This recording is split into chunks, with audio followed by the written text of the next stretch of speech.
We have all been there. I mean, I know you know exactly what I'm talking about. Oh, absolutely. You're just, staring down a paper jam.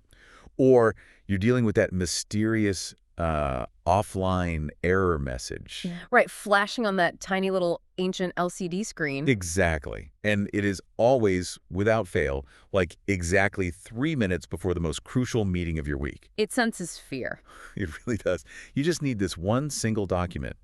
And the machine just sits there, completely unresponsive, seemingly judging you. Yeah, in modern pop culture, printers have basically become the ultimate office villain. Oh, for sure. We've all seen that famous movie scene, right? Where the office workers take a baseball bat to a fax printer in an open field. A classic. They are just the punchline to 1,000 jokes about broken technology. But what if everything we think we know about that humble, frustrating plastic box sitting in the corner of your office is, like, completely backward? Well, yeah. What if instead of being just a dumb, annoying appliance, it is actually this highly vulnerable edge computing server? Right. Holding copies of your company's most guarded secrets. It genuinely requires a massive shift in perspective. It really does. Okay, let's unpack this. Yeah. Because when you actually look under the hood of what is happening when you press print, it's wild. It is. You realize that making the ink or toner hit the paper is arguably the least impressive part of the process. Yeah. To understand these devices, it's like taking a crash course in network architecture and thermodynamics. And mechanical engineering. Right. Plus material chemistry and high-level cybersecurity, all crammed into one very unassuming gray plastic chassis. And that is exactly our mission for you today. We want to completely dismantle how you view that machine down the hallway. Absolutely. We are pulling our intel today directly from, well, basically the holy grail of IT professional training materials. Yeah, we went really deep into the curriculum that systems administrators actually study to get certified. Specifically, we're looking at the CompTIA A plus Core 1 and Core 2 Module 10 curriculum, which covers modern standards for hardware and network troubleshooting. So we are extracting the absolute highest level secrets of how these machines actually function, both on a physical and digital level. We're going to look at why they constantly seem to break, how to actually maintain them. And the truly shocking security vulnerabilities they introduce to your home or office network. Because, to get a piece of hardware to flawlessly perform a digital command, it first has to survive the brutal realities of the physical world. Which is ironically where most individuals and, even some seasoned IT professionals make their very first critical error. Right. Because before a printer can even be assigned an IP address or communicate with a laptop, it is entirely at the mercy of physics and its environment. Yeah, you cannot just rip a commercial machine out of its cardboard packaging, shove it onto the nearest available surface, and expect it to function with any degree of reliability. Definitely not. Well, actually, let's back up even a step before we unbox it. Yes. Because the training materials emphasize that the failure often starts right at the purchasing stage. Yes, the hardware selection criteria. Right. I was reading through that section, and they highlight a few key metrics. There's speed, which is measured in pages per minute, or ppm. Right. And resolution, which is dots per inch, or DPI. And then, of course, the physical paper handling capabilities. Which people always overlook. They totally do. It struck me that buying a printer is almost exactly like buying a vehicle. Oh, that's a great analogy. Like, you wouldn't go to a dealership and buy a sleek, low-clearance Ferrari if your actual job is hauling 2 tons of gravel up a muddy mountain road every day. Right, you'd destroy the car immediately. Exactly. But in the same vein, people look at a printer with a massive pages per minute rating, the Ferrari, and they think, oh, this is the best one. Because faster is always better, right? Right.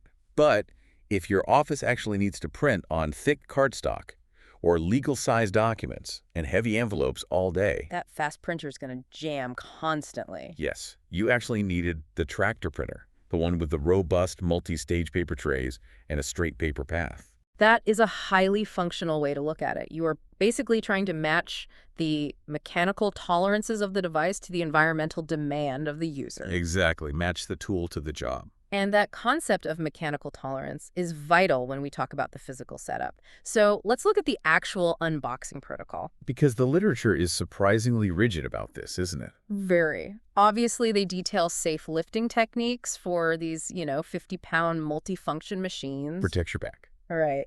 And the meticulous removal of every single piece of that blue packing tape and foam insert. Which is strangely satisfying to pull off. It is, but there is one specific environmental directive that almost everyone ignores, to their own detriment.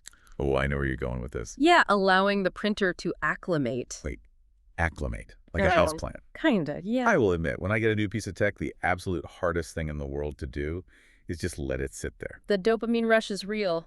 It is. It demands that you plug it into the wall immediately and turn it on. So why does a piece of plastic and metal need to acclimate to a room? Well, think about the logistical journey of that hardware. It was likely manufactured overseas, shipped across an ocean, right? Yeah, sure. And it has been sitting in a freezing delivery truck or a non-climate controlled warehouse, sometimes for weeks. Okay, that makes sense. So let's say it's winter, and that machine is currently sitting at like 40 degrees Fahrenheit. Pretty cool. You bring it into a bustling, heated office that is 72 degrees with moderate humidity. If you immediately plug it in and turn it on, simple thermodynamics takes over. You mean what exactly? The sudden temperature differential causes condensation to instantly form on the cold surfaces. Oh, wow. So it's like taking a cold glass of water outside on a hot summer day. The printer starts sweating. Precisely. Microscopic beads of water physically form on the internal circuit boards. Oh, no. Yeah, and on the delicate rubber feed rollers and across the glass scanner beds. That sounds like a recipe for disaster. It is. If you send a surge of electricity through a damp motherboard or, try to run dry paper through wet rubber rollers using high voltage static electricity, You're going to break it immediately. yeah, you are going to short circuit components or cause a massive catastrophic paper jam before you have successfully printed a single word. That is wild. It absolutely must sit in the environment unpowered for several hours to reach room temperature naturally. I have literally never thought about the internal climate of a printer, but the materials go on to list other environmental factors that seem equally critical. Right, like ventilation. Yes. You have to ensure proper ventilation because these machines generate a staggering amount of heat. They really do. You can't just shove a high-volume laser printer into a tiny, unventilated supply closet. It'll just bake itself. Exactly. And then there is the surface itself. The notes explicitly mention placing the printer on a stable, level surface. Which sounds obvious. It does. My immediate thought was, well, obviously you don't want it to fall off a table. But the physics reason they give is fascinating. Yeah, it has very little to do with the machine falling and everything to do with internal mechanical alignment. Right. If you place a 50-pound printer on, like a cheap, wobbly folding table. Which happens all the time. All the time. The violent internal mechanical movements, the heavy paper trays shifting, the rollers snapping paper into the feed path at high speeds. The print heads flying horizontally back and forth. Yes. All of that causes severe micro-vibrations throughout the chassis. And over weeks and months, those micro-vibrations just shake the machine apart. Exactly. The internal gears, which rely on millimeter precision to hand off a piece of paper from one roller to the next, literally shake themselves out of calibration. A misalignment of even a fraction of a millimeter in the paper path means the paper hits a roller at a microscopic angle. And I assume that angle just gets worse as the paper moves. Exactly. It multiplies over the length of the page. The result is a skewed print, or worse, a paper jam that just rips the document in half. So the physical foundation of the device really dictates its long-term survival. 100%. Okay, so we have chosen the right vehicle for our workload. We have safely unboxed it, let it slowly warm up to room temperature so it doesn't short circuit. And placed it on a rock-solid desk in a well-ventilated room. Right. The physical hardware is primed. Yep. But a printer sitting alone on a desk is just a paperweight. Pretty much. We now have to get our brain, meaning the computer, to talk to the printer's hands. So how does that digital handshake actually happen? This is where we bridge the physical divide and enter network topology. The training breaks down the connectivity into three broad categories. Okay, wait a minute. You've got local wired, network wired, and wireless. Let's tackle local wired first, which usually means USB. Right. If you look at a printer's USB cable, it is uniquely weird. It is. It has that Type B connector, the blocky square end with the beveled top that plugs into the printer, while the standard flat Type A end goes into your PC. Yes. Why did they design such a strange, chunky plug just for printers? It mostly comes down to durability and, frankly, foolproof engineering. Foolproof how? Well, printers are heavy, and they're often pushed flush against walls or under desks. The square Type B connector is incredibly robust. Oh, so it won't break as easily. Right. It can handle the physical strain of a heavy cable drooping down without snapping the delicate data pins inside. That makes total sense. And more importantly, the shape makes it physically impossible to plug it in backward. Oh, like when you're blindly reaching behind a dusty machine trying to feel for the port? Exactly. You can't force it into the wrong port. But remember, a USB connection is fundamentally a one-to-one relationship, Right. It is an isolated conversation between one computer and one printer. which is completely useless for a modern office of 50 people. Yeah, you can't have everyone passing a single USB cable around the room. Definitely not. That brings us to Ethernet.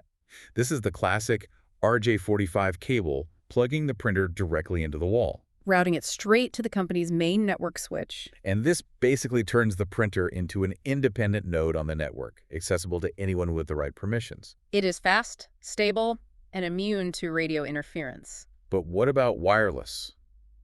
Because the materials split wireless printing into two distinct protocols. Yes, infrastructure mode and Wi-Fi direct. Now, I use Wi-Fi at home, but what is the actual difference between these two here? It is entirely about the path the data takes. Infrastructure mode is what you likely use at home. Cool. In infrastructure mode, your laptop does not actually talk to your printer. Wait, really? Nope. Your laptop talks to your Wi-Fi router, and the router relays that data packet over to the printer. The router acts as the traffic cop. Oh, I see. So the data goes up to the router and then back down to the printer. Exactly. But Wi-Fi direct removes the middleman entirely. So the printer broadcasts its own Wi-Fi network. Exactly. The printer essentially becomes its own miniature wireless access point. Okay, wow. Your phone or tablet discovers the printer's unique network and connects directly to it, completely bypassing the building's infrastructure. I could see how that would be incredibly valuable in corporate settings, Hmm. especially for guest access. Oh, it's essential. If an auditor or a vendor comes into your building and needs to print a contract, you do not want to give them the password to your secure internal corporate network. Right, just so they can hit a printer. That's a huge security risk. Exactly. Wi-Fi Direct allows them to beam the document straight to the machine securely without ever touching your sensitive network traffic. That is brilliant compartmentalization. Okay, so we have the physical or invisible wire connected. The devices can hear each other. But they do not speak the same language. Exactly. Your Windows operating system has no idea what a specific brand of laser printer's internal hardware actually needs to do. It's clueless. This requires a translator, which is the driver. Right. And a driver is perhaps the most critical and honestly frequently corrupted piece of software in IT. Really? Oh, yeah. It is the highly specialized translation dictionary between the generalized operating system and the hyper-specific mechanical hardware of that exact model of printer. Now, the notes mention that most of the time, this happens magically in the background through plug and play. Right. You plug it in, Windows queries the device, searches its massive driver repository, and silently installs the translator. But what happens when you are dealing with a massive enterprise machine or an older legacy device and plug and play just fails? Then you're doing it the hard way. The training talks about the have disk method. Yeah. When plug and play fails, you have to force the handshake manually. And the have disk terminology is just a hilarious relic from the 1990s. Back when you literally had to insert a floppy disk. Exactly, a floppy disk containing the driver files. Today, it means you have to go to the manufacturer's website, download the specific driver package, extract it, go into the OS settings. And manually point the system architecture to the exact folder containing the .inf configuration file. Right, you are manually installing the translator's dictionary into the operating system's brain. But hold on, if the driver is just the translator, what is the actual language being spoken? That's a great question. What is the output? Because I always assumed that when I hit print on a Word document, the computer just takes a high-resolution screenshot of the page and sends a giant JPEG image to the printer. What's fascinating here is that that is a very logical assumption. But if networks actually operated that way, they would collapse under the bandwidth strain. Really? Because of the file size? Yes. A high-resolution image of a single page of text would be a massive file size. Imagine sending a 200-page report as uncompressed images. It would choke the network. It would. So instead, the driver translates your document into a PDL, which is a page description language. A page description language. Yeah. And the industry standards you will encounter are PostScript, PCL, and PDF. Restart. So how is a page description language different from just an image? A PDL does not send pixels at all. It sends pure, scalable mathematical geometry. Wait, math. Yes. It is a set of programmatic instructions. The code essentially tells the printer's internal processor, go to coordinate XY on the page, draw a vector line at a 45-degree angle for 2 inches. Oh, wow. Now render the letter A using this specific font curve and fill this boundary box with a color mixture of 40% cyan and 20% magenta.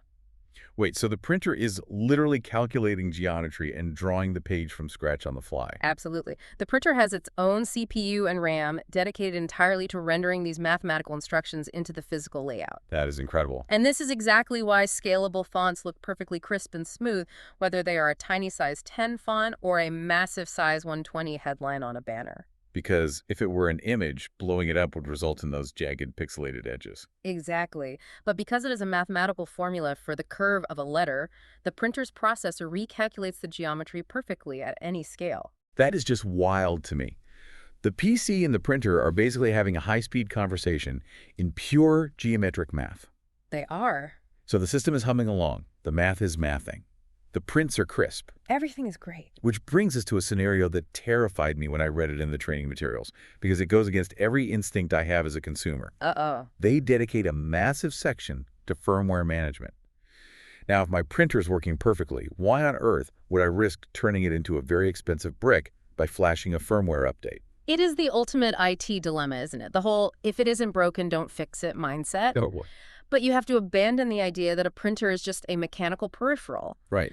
A modern multifunction device, or MFD, is a fully functional computer. It has a processor, volatile and non-volatile memory, and its own proprietary operating system. And that operating system is the firmware. Yes.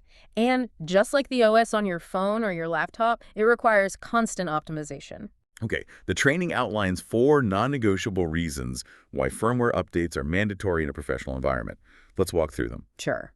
First on the list is improved reliability. The notes say updates provide bug fixes. Right. So if your printer keeps, like, phantom jamming when there's no paper actually stuck. Or throwing weird memory errors on large PDFs. Exactly. A firmware patch often resolves the messy code causing that glitch. Yes. And the second reason is enhanced security, which we're going to dive into deeply in a moment. We are. But essentially, firmware patches active exploits that hackers are currently using in the wild. Okay, and the third reason is maintaining compatibility.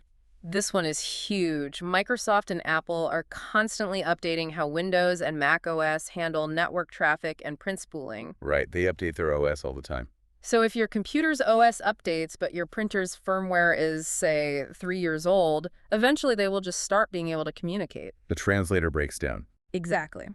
And the fourth reason is simply performance optimization, improving how efficiently the processor renders those complex PDL mathematical instructions we just talked about. Okay, I'm convinced. Updates are necessary. Yeah. But how do you actually execute the update without destroying the machine?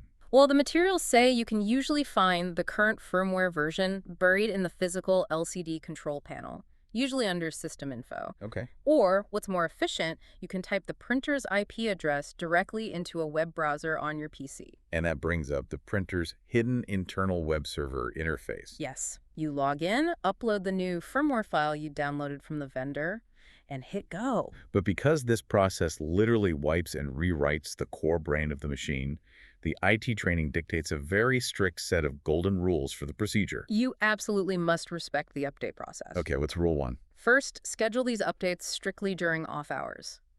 A firmware update can cause the machine to reboot multiple times over 20 or 30 minutes. Oh man, yeah. You absolutely cannot initiate this during the Friday afternoon end-of-month billing rush when 40 people are trying to print invoices. You will have a mutiny on your hands. Definitely.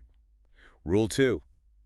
Always back up the device's configuration settings first. I've actually had this happen with a home router. Oh, it's the worst. The update wipes the memory entirely, and suddenly the printer forgets its static IP address, its network name, and all its security protocols. And if you didn't export a backup file of those settings, You are manually rebuilding it from scratch. Exactly. Rule 3 is utilizing only official vendor firmware from their secure website and verifying the checksums to ensure the file hasn't been tampered with. Makes sense. But the final rule is the most crucial safety net for any systems administrator, right? Oh, without a doubt, always retain a local copy of the previous firmware version. A rollback. Yes. Let's say you update the firmware to patch a security hole.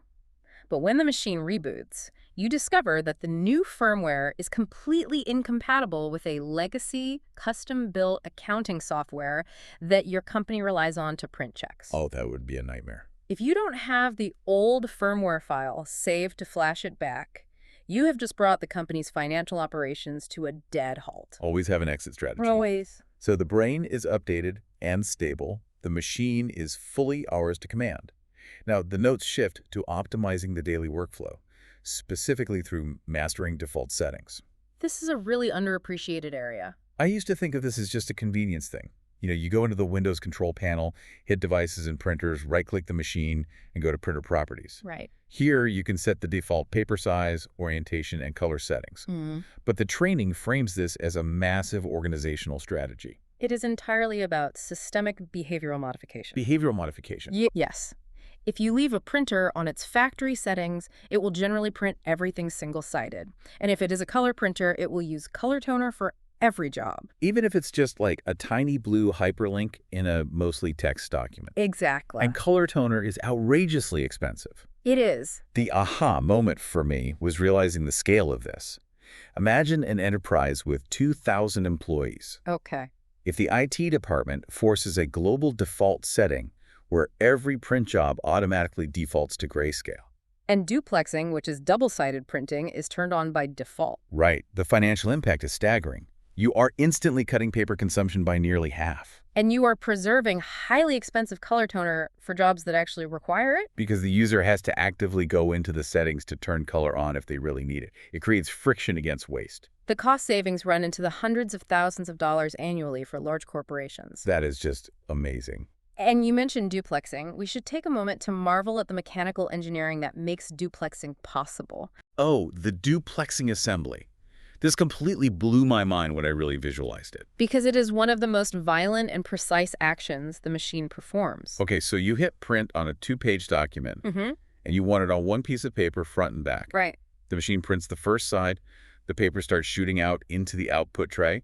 It is about 90% of the way out. But before the trailing edge of the paper leaves the machine, a set of diversion rollers violently clamps down on the paper. Yes, it grabs it, yanks it backward into the machine, and physically routes it down a secondary, hidden internal pathway underneath the main engine. It's like a roller coaster.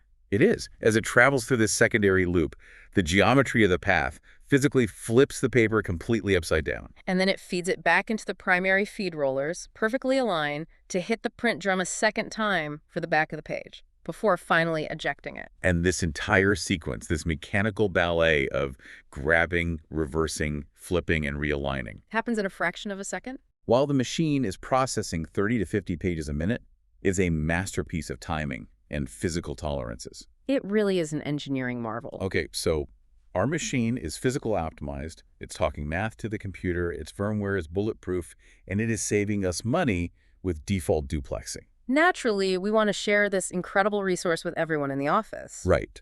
According to the IT manual, you can share a printer across a Windows network by going back into those printer properties, clicking the Sharing tab, checking the box that says Share this printer, and giving it a name. Very simple. Once that is done, anyone on the network can connect to it by typing a UNC path, which looks like // the server name, / the printer name. We have democratized the hardware. You have democratized it, yes. But in doing so, the narrative takes a very sharp, very dark turn. Oh boy. By opening that device up to the entire network to make it convenient, you have just punched a massive hole in your organization's security perimeter. This segment of the training genuinely shocked me. The IT industry refers to printers as the silent threat. With good reason. I want to read you some statistics directly from a Quocirca report on print security cited in these materials, because they sound almost fabricated. They're so high. Let's hear them. Listen to this. 61% of large enterprises have suffered at least one data breach that was directly tied to insecure printing. The majority of companies. 61%. And 44% of sensitive documents are scanned from a multifunction device directly to the outside world without any oversight. That's terrifying. And 50% of print jobs are intercepted either at the print queue or while traveling across the network. Half.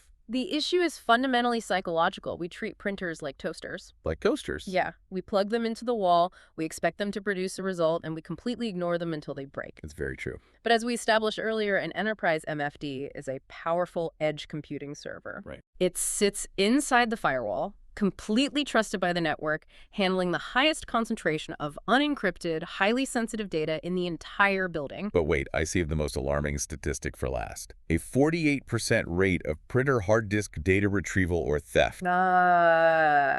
I have to push back here, or at least admit complete ignorance. Printers have hard drive. I absolutely do. I always assumed they had like a tiny little RAM chip just to buffer the immediate page they were printing, like a pocket calculator. You are not alone in that assumption, and hackers count on that exact ignorance. Unbelievable. Yes. Almost all modern enterprise-grade multifunction printers have substantial internal hard disk drives or solid-state drives, identically to a file server. But why? Why do they need that much storage? Think about the workload. If someone scans a massive 500-page legal discovery document or sends a massive architectural blueprint to print, the device cannot process all that geometry in RAM. It has to spool the data. It writes a complete copy of that document onto its internal hard drive, processes it, prints it, and then moves to the next job. But does it delete it? That is the nightmare. By default, many of these devices do not perform a secure wipe of the drive after the job is done. You're kidding. Nope. They just mark the space as available to be overwritten eventually. Yeah. So, wait. Yep. A forensic copy of almost every document that machine has processed over the last month. Like HR complaints, unreleased quarterly financials. Merger and acquisition drafts, employee social security numbers. It is all just sitting on that drive in plain text. Oh my God. So when a company upgrades their hardware and they just sell their old used office printer on Craigslist or return it to the leasing company without physically destroying the hard drive. They are handing a literal treasure trove of corporate espionage data to whoever buys that machine for $50. That is a catastrophic vulnerability. It truly is. So we have a device that holds our deepest secrets. It's connected to the core network and is usually protected by a default factory password like admin123. Right out of the box. How do the professionals actually lock this down? The training materials provide a very clear, aggressive roadmap for mitigating these risks. They do. The absolute first step, change the default administrator passwords immediately upon unboxing. Non-negotiable. But surely hackers aren't just logging into a printer to cancel my print jobs. What is the end game of hacking the printer's password? They do not care about your print jobs at all. They want a foothold. A foothold into the network. Yes.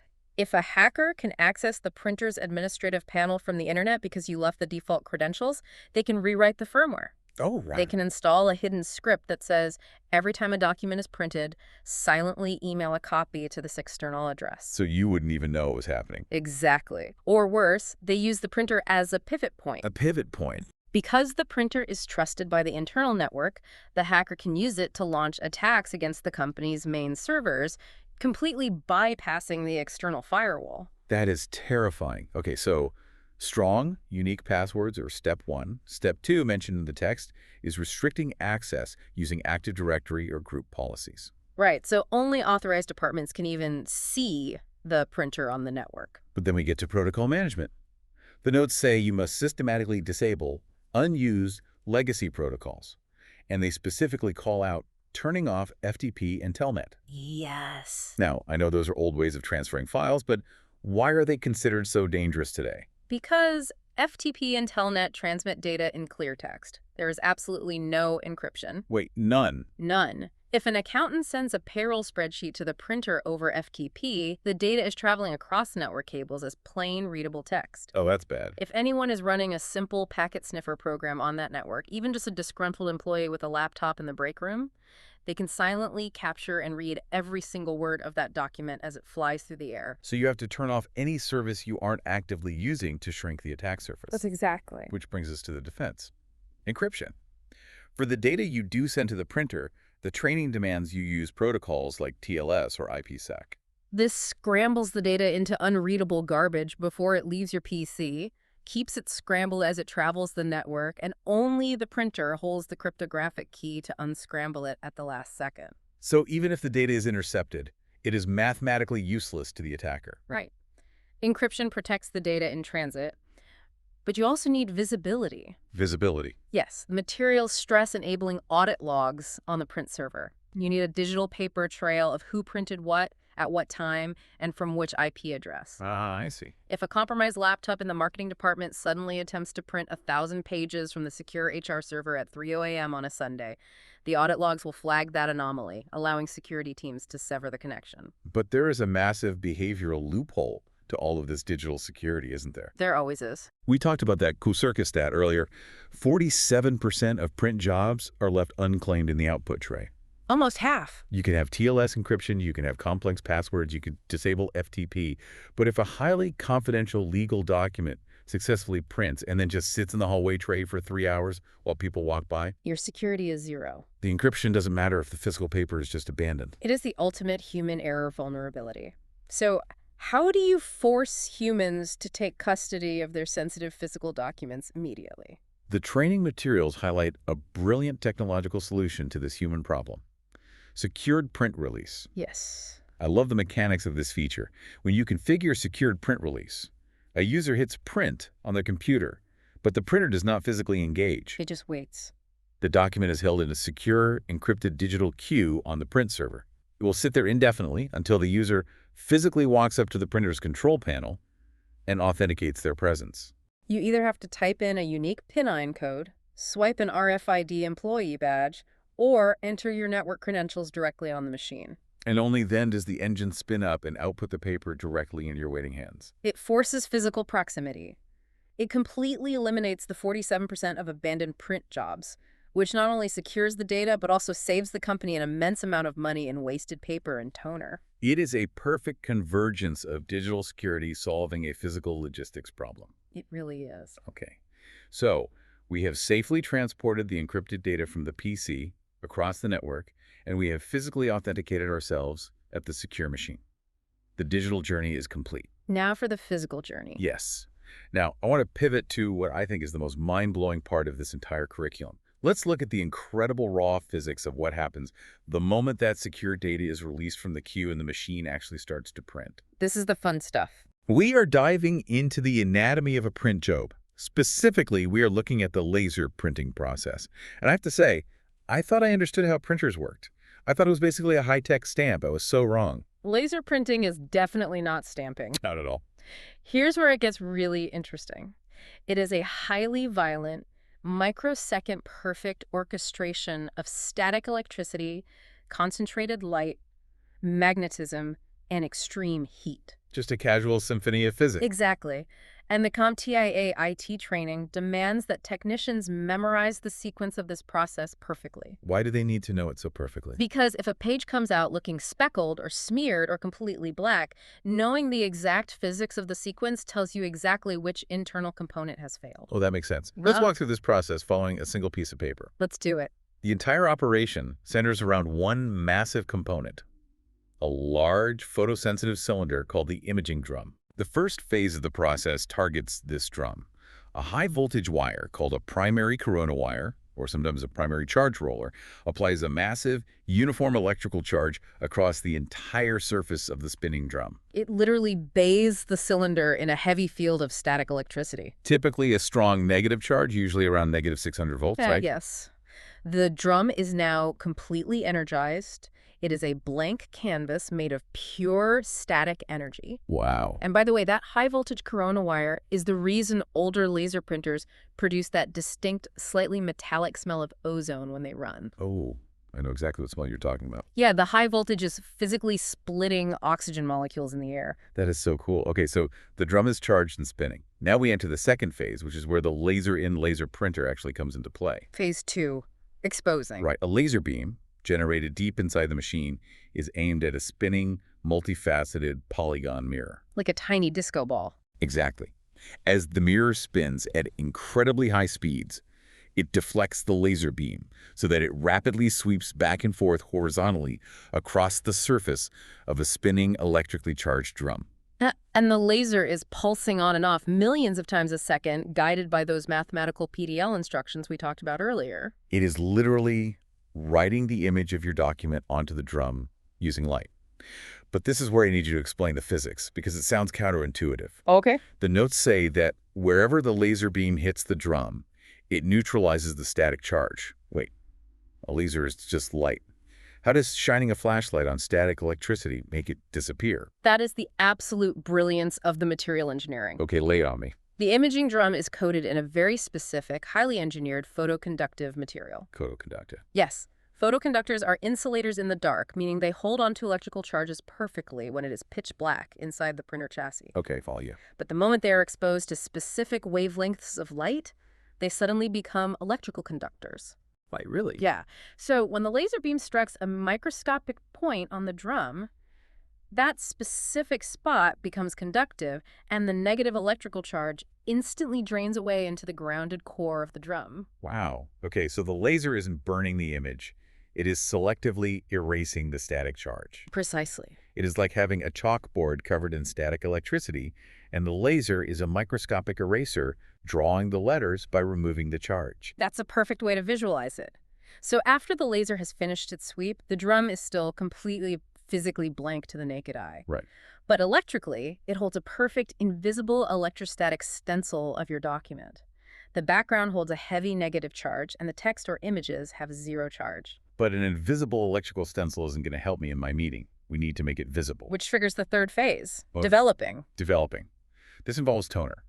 Now, most people think toner is just powdered ink, but the chemistry is wild. Yeah, it is not ink. Toner is actually microscopic, perfectly spherical plastic dust, heavily infused with iron oxide particles. Basically plastic and rust. Inside the developer unit, this plastic dust is constantly churning against a magnetic roller, which creates friction. And that friction through the triboelectric effect. The what? The triboelectric effect. It's the same physics that makes a balloon stick to your hair when you rub it. Oh, right. That friction gives the toner particles a strong negative electrical charge. Right. So now we have negatively charged plastic dust, and it is brought into microscopic proximity with the spinning imaging drum. And remember basic magnetism, Yeah. like charges repel each other. Exactly. The negatively charged plastic dust is violently repelled by the heavy negative charge still sitting on the background of the drum. But those specific areas where the laser struck, the areas that were neutralized to zero charge? The negatively charged toner is powerfully attracted to them. Yes. The plastic dust literally leaps through the air, across a microscopic gap, and clings magnetically and electrically to the drum, but only in the exact shape of your text and images. The invisible electrostatic image has suddenly developed into a visible layer of black dust. It is a breathtaking manipulation of physics. But the dust is still on the drum. We need it on the paper. Which brings us to phase 4, transferring. As your blank piece of paper feeds into the printer, it passes under another high-voltage component called the transfer roller. This roller applies an electrical charge to the back of the paper that is even stronger than the charge holding the toner to the drum. Usually a very strong positive charge, right? Correct. As the paper passes agonizingly close to the spinning drum, the massive positive pull from the paper acts like a tractor beam. It really does. It literally rips the negatively charged toner particles off the drum, pulling them through the air, and slaps them onto the surface of the paper. The image has now successfully transferred to the physical page, but it is in an incredibly fragile state. Fragile how? If you were to grab the paper at this exact moment and just blow on it, the entire document would explode into a cloud of plastic dust. Because it is held to the paper purely by a weak static cling. Exactly. So we have to make it permanent. Phase 5, fusing. Here comes the heat. The paper immediately enters the fuser assembly.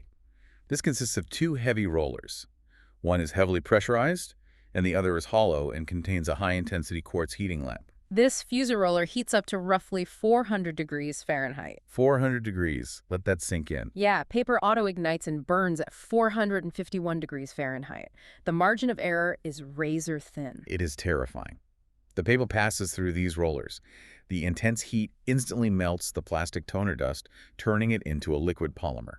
And simultaneously, the immense pressure of the rollers forcibly crushes that molten plastic deep into the microscopic fibrous pores of the paper. It cools almost instantly as it exits the machine, permanently bonding the plastic into the page. That is why a fresh laser-printed document feels warm and crisp when you pick it up. It essentially just went through a high-speed microlaminator. Precisely, which leaves only the final phase. Right, because the drum is still spinning, but it is a mess. It might have microscopic flecks of leftover toner on it, and it still holds a messy, lingering electrical ghost of the image. So the cleaning phase engages. A physical rubber scraper blade, incredibly sharp, sweeps against the spinning drum, physically shearing off any remaining plastic dust into a waste hopper. And then a discharge lamp bathes the entire width of the drum in bright light, completely neutralizing the entire surface, erasing all remaining electrical charges. The drum is now perfectly smooth, completely neutralized, and ready to be blasted with 600 volts to start the exact process over again for page 2. And this entire 6-step sequence, charging, exposing, developing, transferring, fusing, and cleaning, is happening in a continuous rolling cycle, producing almost a page a second. It commands absolute respect. It is an engineering marvel, and while the IT curriculum heavily focuses on that physical output, they also mandate an understanding of the reverse process, scanning. Right, because if the laser printing sequence is the miraculous translation of digital data into a physical object, scanning is the process of ripping a physical object back into the digital realm. Exactly. And the hardware approaches are fascinating. The materials highlight the two main types of scanners on an MFD. You have the flatbed, which is the large pane of glass under the lid. Right. You place a document face down and a motorized carriage containing a brilliant light source and a row of CCDs charge-coupled devices, the same light sensors in a digital camera, slowly tracks underneath the glass, capturing the image line by line. This is necessary for fragile documents, photographs, or scanning a page out of a thick bound book. But the flatbed is incredibly inefficient for volume. That is why enterprise machines rely on the ADF, the automatic document feeder. The ADF flips the physics. Instead of the sensor moving past the paper, the sensor remains completely stationary, and a complex system of pickup and feed rollers pulls a stack of loose papers, one by one, dragging them across a tiny stationary strip of glass above the sensor. And this ties back directly to our network discussion earlier.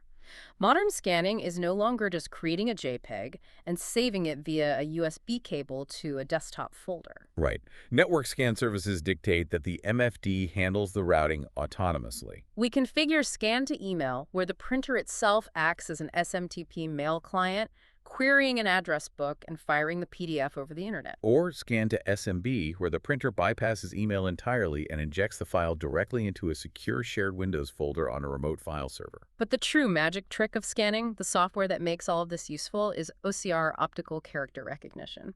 Because without OCR, a scanned PDF of a contract is entirely useless to a computer, right? Exactly. To the computer, a basic scan is just a dumb grid of pixels. It doesn't know that the pixels form the word confidential. It just sees a cluster of black dots surrounded by white dots. OCR software analyzes that dumb image. It looks at the shapes of the black pixel clusters, compares them against a vast database of linguistic and typographic geometry, and concludes that shape is the letter C, that shape is the letter O. It reconstructs the image back into actual editable digital text. You can suddenly search a 500-page scanned legal brief for a specific keyword in milliseconds. OCR closes the loop. We went from digital math to physical plastic text and back to digital text. But traversing between the digital and physical worlds takes a heavy toll. Oh, definitely. What happens when you combine 400-degree heating lamps, thousands of volts of static electricity, ozone gas, millions of microscopic plastic particles, and the relentless friction of rubber pulling highly abrasive paper? Entropy. Complete, inevitable entropy. The machine is actively tearing itself apart every single time you hit print. It is. Which brings us to the final and perhaps most practically useful area of this deep dive: preventative maintenance. How do IT professionals keep these incredibly violent mechanical beasts alive? Well, the A+ objectives require deep knowledge of how to maintain different printing technologies. Let's start with the big one: laser maintenance. The most common task, obviously, is replacing the toner cartridge. But the steps outlined are surprisingly cautious. First and foremost, you must power down the printer and allow it to physically cool if it has been running. Because of the fuser. We just discussed the fuser operating at 400 degrees.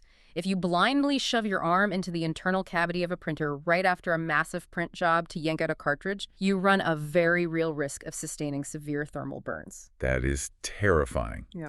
Okay, so once it is cool, you extract the old cartridge. When you unbox the new one, the manual emphasizes a specific action. You must hold the cartridge horizontally and gently but firmly rock it back and forth several times. Right. Why? Because that microscopic plastic and iron dust settles and compacts into a solid block during trans-Pacific shipping. Oh. If you just shove it in, it won't feed onto the magnetic rollers. Shaking it aerates the dust, making it fluid again. You pull out the massive plastic sealing strips that kept it airtight and click it into place. But here is the critical warning, and I need you to stress this because everyone gets it wrong. Disposal. The manuals are explicit. You must follow official manufacturer recycling programs. You absolutely cannot throw an empty commercial toner cartridge into the office trash can. Because it's bad for the environment. It is catastrophic for landfills, yes, but it is also a direct physical hazard. Wait, really? Yes, toner is heavily chemically treated microscopic plastic dust. If a partially full cartridge is crushed in a garbage truck compactor, the plastic dust aerosolizes into a cloud. Oh, no. In that confined, pressurized space, a highly concentrated cloud of plastic dust is extremely flammable. Flammable? Even explosive if it hits a spark. It is classified as hazardous waste. That is wild. I had no idea it was actually explosive. Okay, so toner is just the consumable fuel. What about the actual engine parts? The materials detail the use of maintenance kits. These are expensive boxes of replacement parts that include a new fuser assembly, new primary transfer belts, and a whole suite of rubber rollers, pickup rollers, feed rollers, separation pads. Essential stuff. But my question is, why do the rubber rollers fail so consistently? Rubber seems pretty durable. It comes back to the environment inside the chassis. The constant generation of ozone gas from the high-voltage coronas, combined with the extreme heat radiating from the fuser. Okay. It physically degrades the plasticizers in the rubber rollers over time. So they dry out. Yes, they go from being soft, grippy, and pliable to becoming rock-hard, slick, and glassy. And a slick roller cannot generate enough friction to grab a single sheet of paper out of a heavy stack. Exactly. It just spins uselessly against the paper, resulting in those infuriating misfeed errors. Or the separation pads, which are designed with a specific friction coefficient to hold back the second sheet of paper while the first one is pulled where smooth, and suddenly the printer pulls 3 pages at once, causing a massive internal jam. And the professional insight from the training is that you do not wait for these parts to fail. You don't replace the fuser when it finally shatters. No, maintenance kits are preemptive. A fuser might be factory rated to survive exactly 150,000 pages of thermal stress. And the printer's internal firmware is constantly counting. At page 149,000, it throws a warning on the screen. The IT tech replaces the entire suite of gears and rollers before the physics break down. That is the professional standard for laser. But the rules of maintenance change drastically if you pivot to supporting inkjet or direct thermal printers. The physics are entirely different. Right, inkjets don't use dry plastic dust or high-heat fusers. They use liquid ink, forcefully sprayed through a grid of microscopic nozzles directly onto the paper. And what is the absolute enemy of a tiny tube of liquid? Time. Liquid dries. It really does. The routine maintenance for inkjets involves software-driven print head cleaning cycles, where the machine tries to forcefully flush ink through the nozzles to clear clogs. You have to print alignment pages to ensure the microscopic spray patterns are hitting the right coordinates. But the single most important piece of advice in the entire curriculum regarding inkjets is shockingly simple. You have to use them. It is the ultimate irony of home printers. People buy an inkjet to print one tax return a year. And it sits dormant on a desk for 11 months. During that time, the microscopic droplets of liquid ink sitting right at the edge of the print head nozzles slowly evaporate. They dry into a solid, impenetrable crust of pigment. When the user finally tries to print a boarding pass a year later, the tiny pumps cannot push the fresh ink through the microscopic concrete plugs. The print head is permanently destroyed by inactivity. You have to print a full-color test page at least once a week just to keep the internal plumbing flushed and fluid. Keep the fluids moving. And finally, the text covers direct thermal printers. This is the technology behind every grocery store receipt you have ever been handed, or the shipping labels on your online orders. They don't use ink or toner at all, which is crazy to think about. That completely blew my mind. It is a brilliant, zero-consumable printing method, assuming you don't count the paper itself as a consumable. Right, because the magic is entirely in the paper. Thermopaper is coated in a chemical called a leuco dye. It looks white, but it is highly reactive to temperature. The print head on a thermal printer is completely solid state. It is just a microscopic horizontal row of thousands of tiny electrical heating elements. As the paper rolls past, the elements pulse with heat in the exact shape of the letters. The heat causes a chemical reaction in the dye on the paper, instantly turning it black. Which means the maintenance is entirely focused on protecting that incredibly delicate row of microscopic heaters. The manual is so aggressive about this, it says you must routinely clean the print head with an approved isopropyl alcohol pen or swab. Why? Because as the coated paper constantly scrapes past the hot elements, it leaves behind a microscopic film of chemical residue and paper dust. If that residue builds up, it insulates the heat, and your receipts start looking faded and patchy. You also have to clean the plate and roller, which is the rubber cylinder pushing the paper against the head. But the cardinal rule, the absolute forbidden act of thermal maintenance. Yes, never, ever use a sharp tool to clear a jam. Thermal paper is thin and prone to wrapping itself around the rollers tightly.